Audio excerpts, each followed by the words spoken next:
elmondta, hogy miről is fogunk beszélni, úgyhogy akkor mindenek előtt pár szót arra szeretnék szólni, és ugyanis kezdődött az együttműködésünk Virággal.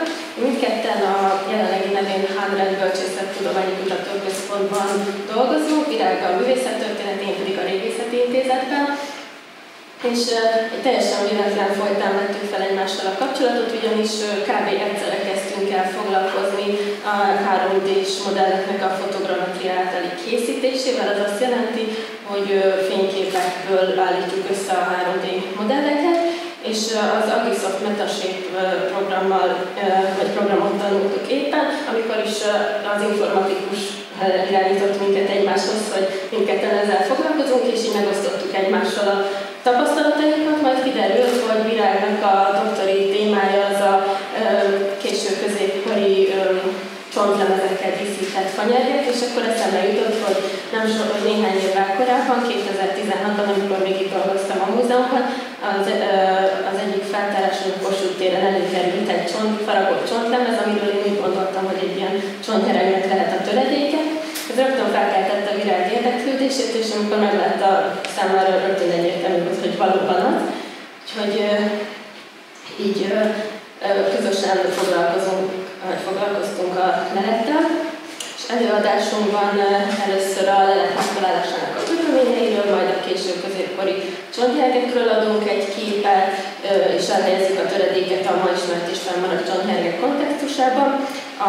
Az előadás harmadik részében bemutatjuk, hogy milyen technikai vizsgálatokat végeztünk a leleten, illetve a rekonstrukciós lehetőségekről beszélünk, köztük a 3D-s modellről és a már említett fotogrammetriai módszerről, illetve a végén a történeti háttér bemutatásával értelmezzük a leletet. A rátérve a társadásra, Tata főterének szomszédságában, Kossuth tér 16 szám alatti táken 2016 áprilisában volt lehetőségünk egy rövid kis felületű ásatást végezni, kb. 700 négyzetméteren. Erről talán néhányan már hallhattak még 8 éve, amikor beszámoltam itt ezen a konferencián. Erre az ásatásra egy társasház építése miatt kerülhetett sor, és a telek északnyugati térfelőli oldala már korábban beépített volt, a társasház építésekor ezek a korábbi épületek elbontásra kerültek. A feltárási munka során pedig összesen 32 a késő Árpád kortól az újkori keltezhető jelenség került elő. Köztük egy Árpád-kori ház és egy árok maradványai, 8 külsőkemence, 2 tűzrakóhely, illetve számos különböző korú gödör. Sajnos késő középkori lakóháznyommaira nem bukkantunk, valószínűleg ezek az újkori épületek teljesen elpusztították. Viszont az ásatás vége felé egy érdekes leletre bukkantunk az ott nyilván jelzett objektumban, egy faragott csontlemez töredékére. Azt a leletet egy sekély gödörben találtuk, amelynek a pontos funkcióját nem tudtuk meghatározni. A gödör oldalán lévő égésnyomok, vöröses égésnyomok alapján elképzelhető, hogy eredetileg egy tároló gödör lehetett, amelyet a használat előtt belülről kiégettek, és később pedig szemétgödörként használták, illetve elképzelhető, hogy eredetileg mélyebb volt, csak a felső rétegei elpusztultak. A lelet mellett néhány kerámia töredék és állatcsont volt csak a gödörben, a kerámiák nagyobb része még lassú korongon készült, a 2 perem töredék az én késő Árpád-kori jellegű, az egyetlen ajtöredék is késsel való levagdosás nyomait mutatja, viszont néhány töredék már gyors korong volt. Így a gödör kerámiái csak tágabb időkeretben a 13. századtól a 15. századig tudtuk keltezni. Más oldatálható lelet nem volt sajnos a gödörben, és a faragott csontlemez az a nyilván jelzett legalsó vöröses fekete égett réteg felső részében került elő. Szerencsére a rajzon látható állatjárás az nem bolygatta meg ezt a réteget. A keltezésben némileg segít, hogy a gödröt egy későbbi gödör vágta át, amelynek a leletek a 15. század második felére és a 16. század első felére datálható. Itt ennek a gödörnek a leletei között számos korabeli háztartási kerámia mellett szerepel egy a formája alapján a 15. század második feléből származó kályhacsembe, egy szívszormintás öblemez, ez a típus a 15. században élte a virágkorát, illetve egy másik majuszolákat utánzó díszítési öblemez, ennek a pontos párhuzama a Somogy-Sámsoni temetőből ismert, amelyet a 15. század végére, 16. század elejére kelt ez az ásatója. Mivel a későbbi gödör betöltése legkésőbb a 16. század első felében megtörtént, hogy a csontlemez töredéket tartalmazó gödör betöltése mindenképpen ezelőtt az időpont előtt történhetett. Tehát az ásatási megfigyelések és a kísérőleletek keltezése alapján a csontlemez valószínűleg a 15. században kerülhetett a gödörbe. A különböző gyűjteményekben fennmaradt késő középkori csontmergek alapján feltételezzük, hogy a tatai lelet egy késő középkori csontméreg töredéke lehet, és akkor itt átadom következőkben pár szót szeretnék a tárgyi kontextusról, tehát a késő középkori csontmérgekről beszélni, csak így röviden dióhéjban, már amennyire lehet. Jelenleg kb. 30 késő középkori csontmérgekről van tudomásunk, amelyek a világ különböző múzeumaiban találhatóak szétszórozva. Az írásos és képi források hiánya miatt pontos készítési hely és idő nem ismert, illetve a műhelyeket csak tudjuk pontosan azonosítani, ahol készültek. Így csak egy ilyen körülbelüli földrajzi területet tudunk meghatározni. Ez szerint a középkori csontmérgek elterjedés terület a Rajna vidéktől egészen Erdélyig határozható meg, az északi határ az még bizonytalanabb, a déli határ kapcsán azt tudjuk mondani, hogy Észak-Itália még biztosan beletartozott ebbe. A datálásokat tekintve egy nyereg van, amiről biztosan tudjuk, hogy körülbelül mikor készült, ez Ercole d'Este ferrarai herceg nyerge, amelyen szerepel a hercegnek a mottója, illetve a címere, és ezért tudjuk, hogy ez valószínűleg 1471 és 1505 között születhetett. Illetve az egyik New York-i csontnyeregen végeztek radiokarbonus vizsgálatot, és ennek során 1440 és 50 körüli időpontra datálták. Ezentúl pedig van két csontnyereg, ahol a feliratok alapján valószínűleg 1470 körülre keltezhetjük ezt a két csontnyerget.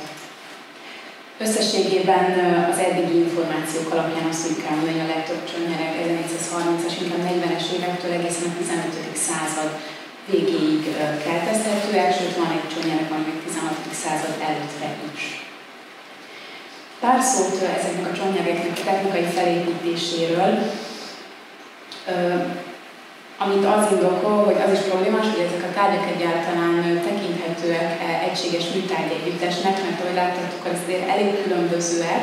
Ami ezt mégis indokolja, hogy egységes típusról beszéljünk, az a hasonló szerkezet, technikai felépítés. Ez következőből áll, az alapjuk egy faváz, egy fanyereg, ezt erre applikáltak több réteget bőrt, alul van nyírva kéken, és fölülről a bőrön, illetve a nyelve kerültek a csontlapok, faragott csontlapok. És ahogy láthatjuk ezen a dián, az, hogy milyen mértékben fedik le a csontlapok a nyeregvázat, ez különböző, valahol teljes mértékben lefedik, máshol láthatni hagyják az alatta lévő bőrt is. Ha megnézzük a leletnek a faragványait, hát nem sok minden derül ki, de azért megpróbálkoztunk azzal, hogy találjunk kapcsolatot a többi csontnyereggel. Az első dolog, ami nagyjából felismerhető, ez a kis állatláb, comb. Ehhez hasonlót a londoni, illetve az izolabellai csontnyergen láttunk. A londoni nyergen ez egy sárkánynak a combja, és egyébként ezen a nyergen más nagyon sok sárkány szerepel, Szent György szimbólumok, Szent György felirat, úgyhogy nagyjából ez a kontextus. A másik esetben hát egy egészen különleges ilyen hibrid lényt láthatunk, ami félig növény, félig állati, itt egyébként szerelmes várak, szerelmes felirat, Szent Györgyi személynek szerepel ezen a nyelgen. Ezen túl még egy másik rész, amit úgy nagyjából próbáltunk azonosítani, ez a háromkarú levél minta, ehhez hasonlót egy másik New York-i nyelven látható, de hát látjuk, hogy ez csak egy ilyen növényi ornamens, úgyhogy ebből se lehet nagyon sok mindent kikövetkeztetni, csak valamennyire hasonlít. Mindezek után rátérnék a technikai vizsgálatokra. aminek azért örültünk, hogy elvégeztetjük, mivel ugye ezek a nyergek több mint 500 évesek, nem szívesen veszik őket a vitrínből, sok esetben raktárban vannak, de nem szívesen vetik alá őket destruktív technikai vizsgálatoknak, ezért ez egy nagyon jó alkalom volt, hogy kicsit végre kísérletezzünk. Az első vizsgálat, ez egy mikroszkópos vizsgálat volt, erre azért volt szükség, hogy jobban megnézzük a felületét, hogy milyen módon vannak ezek karcolva, illetve kíváncsiak voltunk, hogy esetleg találunk-e rajta pigmentnyomokat, ugyanis az első látásra nem látszik, de legtöbb csontnyergen vannak festéknyomok, tehát ezek egykor színesek voltak, festve voltak. Sajnos nem találtunk semmilyen pigmentnyomot, úgyhogy ebben a tekintetben nem jutottunk előre. Viszont ezután végeztünk egy másik vizsgálatot, egy anyagvizsgálatot, ami azt állít fel, hogy a csontlap milyen állatból származik. Miért volt erre szükség? Hát azért, mert egyrészt a csontnyerek nagyon sokáig elefántcsontnyerekként voltak a köztudatban, és ez több szempontból is problémás. Egyrészt az angol ivory kifejezés, az sokszor mindenféle csonttárgyat magába foglal, és a magyar elefántcsont kifejezés az még félrevezetőbb, ugyanis az elefántcsont az tulajdonképpen nem csont, hanem az elefánt módosult metszőfoga, az elefánt agyar. Itt egyébként jól látható, szabad szemmel is jól megfigyelhető a különbség. Az elefántagyar, és ahhoz hasonlóan mások típusok, például a rozmáragyon, ilyen márványos mintázat látható, hogy szabad szemmel is jól látszik, míg a csonton ilyen kis lyukak ismerhetőek fel, ezek a táplálólyukak, amik a belőlig nyúlnak, és ezek jól látszanak a csontnyergeken is. Viszont a mai napig sokáig ezekre még mindig elefántcsontként nyilatkoznak. Tehát miután tisztáztuk azt, hogy ezek nem elefántcsontok, már csak az a kérdés merült fel, hogy akkor mégis milyen állatból származnak, eddig csak feltételezni tudtuk, hogy ezek valószínűleg nagyobb emlősnek a csontjából származik, ugye a vékony csontletek nagysága miatt.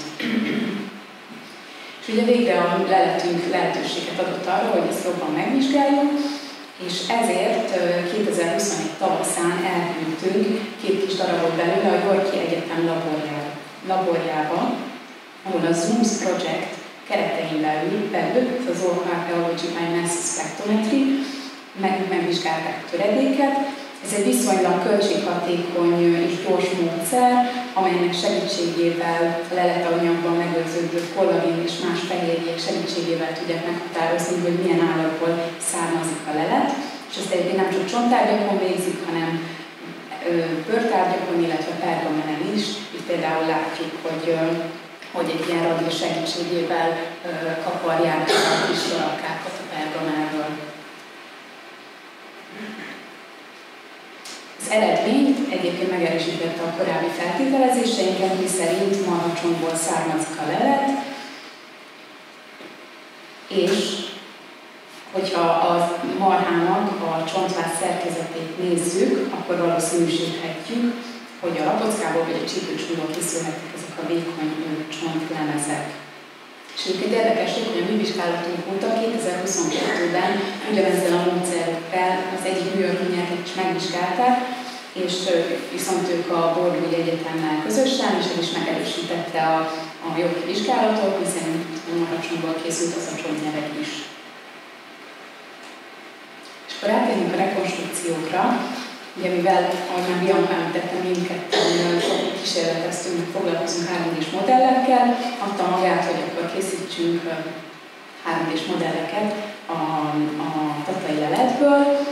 Először, és ugye ehhez az Alice Metashape programot használtuk. Először Bianca készített, ő még a leletvétel előtt készítette el a modellt, én pedig a leletvétel után egy kicsit más technikával.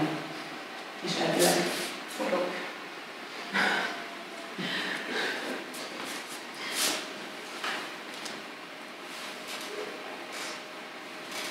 Tehát láthattuk, hogy milyen analógiák vannak a faragványokon, más nyergekkel összehasonlítva, és már csak az a kérdés maradt, hogy mégis a nyergek mely részére helyezhetjük el ezt a kis lemezt. A mérete és alakja alapján, tehát a mérete és alakja ez projektben segítséget nyújtott. A keskeny szegély például azt sejtett, hogy ez valahol közel a csontnyelek széléhez helyezkedhetett el, és ezt tovább erősítette, tehát valószínűleg ezen a területen, ez a kápa alatti rész, ehhez hasonlóan, és ezt tovább erősítette az, hogy láthatunk két ilyen kis lyukat a lemezen, amely megjelenik ezeken a részeken. Ezek a lyukak valószínűleg a nyereg alatti párnázatnak a befűzésére szolgáltak, mint ahogy láthatjuk ezen a rekonstrukción, tehát itt vannak például ilyenek. És azt tekintve, hogy pontosan tényleg hogy helyezkedhetett el, hát erre többféle lehetőség is van, mint próbálkoztunk ezzel többfélét is lerajzolni. És akkor visszamondsz. És akkor, ahogy mondtuk, a tatai lelet érdekességét az adja, hogy régészeti feltáráson kerül elő. Ezen kívül csak egyetlen egy csontnyeleket ismerünk feltárásról, ez Pécsben került elő 2007-ben, Tarcsai Kinga tárta fel a Herrengasse 10-es szám alatt egy kútban, amelyet később latrinaként használtak. És ez a telek nagyon, ez a csárpegyében látható a helye, ez a telek nagyon közel van a Hófurkhoz, ami már a késő középkorban is császári rezidencia volt, illetve a lelettel együtt talált kerámiai üvegleletek alapján a 16. század első felében dobhatták a latrinába nyereg maradványait. A latrinát sajnos nem lehet konkrét házhoz vagy tulajdonoshoz kötni, mivel arra nincs pontos információ, hogy melyik telekhez tartozott. Henker Krause kutatásai alapján az írott források szerint több család is van, akik tulajdonosai lehettek a környező telkeknek. Érdekes, hogy köztünk van Cerkling és Starhemberg urai, köztük vannak. És mind a két család tagjai osztrák és tájár lovagok voltak, akik a 15. század első felében Zsigmond király sárkányrendjének is alapított tagjai voltak. Van egy elmélet, ami szerint ezek a nyergek valamilyen módon kapcsolatban állhattak az említett sárkánylovagrendel, vagy esetleg a Szentgyörgy lovagrenddel, mivel a sárkány és a Szentgyörgy az gyakori ábrázolásra adtuk, illetve az is felmerült, hogy a sárkányrendbe való belépéskor kaptak volna nyerget a tagok, de erre természetesen nincsen semmilyen bizonyíték. A két említett családtagjai, ha nem is a sárkányrendi tagság révén, de méltó tulajdonosai lettek volna egy ilyen nyeregnek, azonban a nyergen szereplő heraldikai ábrázolások egyáltalán nem utalnak a két családra, és így mivel a latinos sem köthető pontosan telekhez, ezért ezekhez a családokhoz való kötés is csak egy lehetőség, ami nem bizonyítható egyelőre. És visszatérve a tatai leletre, a középkorban ugye Tata közel volt a Magyar Királyság központi részeihez, az úgynevezett médiumrendi területhez. A legkorábbi írott forrás Tatáról az itt álló bencés apátságot említi, illetve a legkorábbi régészetileg azonosított településnyomok azok pont itt a Kossuth tér környékén kerültek elő, és ezek a 12-13. századra keltezhetők. Ekkor az írott források szerint már több falu is volt a környéken, de abban a kutatók egyetértenek, hogy itt az egykori óta találhatott. Illetve Tata környéke a középkorban mocsaras volt, és ez nagyban meghatározta a települések és az útvonalak elhelyezkedését.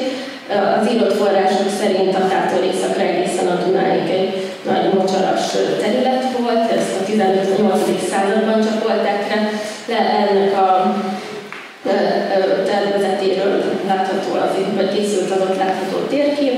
Ezen látható, hogy a Duna mentén húzódó útvonaltól délre először Tatánál volt lehetőség átkelni a mocsáron, és ez nagyban elősegítette a település fejlődését, így volt Tata már a 14. században mezővárossá vált, illetve a területen haladt át a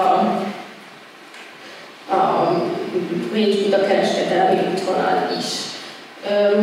1397-ben szerezte meg Zsigmond király a tatai birtokot, és hamarosan felépítette itt a 4 saroktornyos várat, amelyet 1409-től gyakran látogatott, főleg a vadászatai miatt, illetve gyakran külföldi követeket is fogadott itt.